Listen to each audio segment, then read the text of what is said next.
Pemerintah Indonesia kembali melakukan pembelian jet tempur untuk menambah kekuatan udara nasional. Sebanyak 12 unit jet latih tempur M346 FA Block 20 akan memperkuat TNI AU pada tahun 2030 nanti. Setelah membeli pesawat tempur Rafale, pesawat angkut A400 dan lainnya, Indonesia kembali membeli sejumlah pesawat tempur. Pilihan kali ini jatuh pada M346 FA Block 20 buatan pabrikan Italia Leonardo. Kesepakatan pembelian ini diumumkan pada 21 Juli lalu. Dalam publikasi yang diedarkan terlihat penandatanganan kontrak pengadaan disaksikan langsung oleh Presiden Prabowo Subianto.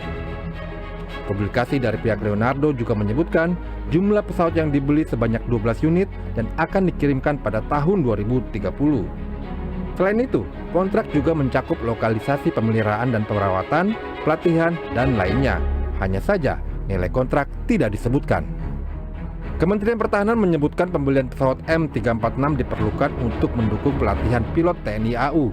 Apalagi mengingat dalam beberapa tahun ke depan, TNI AU akan mengoperasikan pesawat tempur modern generasi terbaru sehingga diperlukan pesawat latih tempur yang juga modern. M346 FA Block 20 merupakan pesawat latih lanjut yang memiliki kemampuan tempur. Pesawat ini diklaim paling canggih di kelasnya karena memiliki avionik dan sensor terbaru, mulai dari radar AESA, data link, sistem senjata terbaru, hingga kemampuan mengisi bahan bakar di udara. Sebanyak 170 unit M346 telah diproduksi dan digunakan oleh 23 negara termasuk Israel dan Singapura. Secara teknis, M346 memang tidak kaleng-kaleng.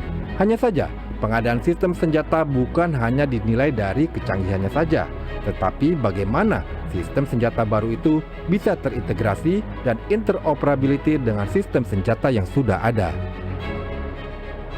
Tantangan utama memang commonality dan interoperability ya, karena ini kan kita belum pernah menggunakan pesawat jenis ini. Ini ketika pesawatnya datang ketika kita beli barangnya kan berarti kita juga tidak hanya mendatangkan pesawat, tapi kita mendatangkan dan juga harus menjaga suatu ekosistem baru nih, entah dari supply chain-nya, hardware-nya, kemudian engine-nya dan lain-lain yang. Kritik lainnya adalah keragaman jenis pesawat yang dioperasikan. TNI AU sebelumnya sudah mengoperasikan jet tempur latih T-50 buatan Korea Selatan. Penambahan jenis pesawat baru dengan fungsi yang tak berbeda jauh tentu akan menambah beban logistik bagi TNI AU. Pertanyaan besar juga, kenapa tidak menambah T-50 atau varian T-50 yang lebih canggih atau yang lebih capable, misalnya FA-50 seperti itu.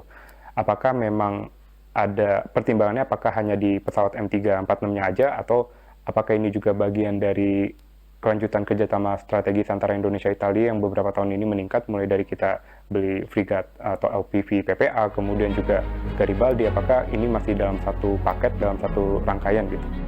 Di era keterbukaan informasi, idealnya memang perlu ada penjelasan yang lengkap soal pemilihan sebuah sistem senjata.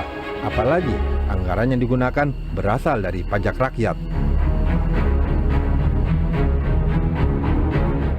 Satu hal lagi yang perlu dipertimbangkan dalam setiap pembelian sistem senjata, yaitu sesuai Undang-Undang Industri Pertahanan adalah bagaimana dan seberapa besar transfer teknologi, offset dan keuntungan lokal yang akan kita terima.